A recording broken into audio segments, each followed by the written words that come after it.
کلام شراب کی طرح ہے جو عقل کو مست کر دیتی ہے، اور جب آدمی اس کے پینے میں پڑ جاتا ہے تو اس سے باہر نہیں نکل سکتا اور اپنے آپ کو اس سے روک نہیں سکتا۔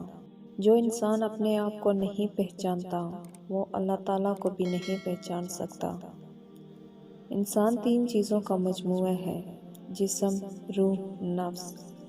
چنانچہ روح کے لیے عقل، نفس کے لیے ہوا اور جسم کے لیے حس ضروری ہے۔ غنی بننا چاہتے ہو تو قناعت اختیار کرو، بڑا عالم بننا چاہتے ہو تو تقوی اختیار کرو، اچھا آدمی بننا چاہتے ہو تو لوگوں کو نفع پہنچاؤ، طاقتور بننا چاہتے ہو تو اللہ پر توکل کرو۔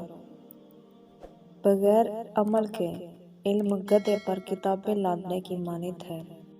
تمام نیکیوں کی کنجی اتفاق اور ایثار کرنا ہے۔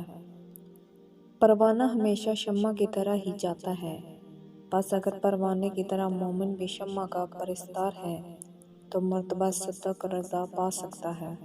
رضا کی دو قسمیں ہیں: اول خدا کے بندے سے راضی ہونا، دوم بندے کا خدا سے راضی ہونا۔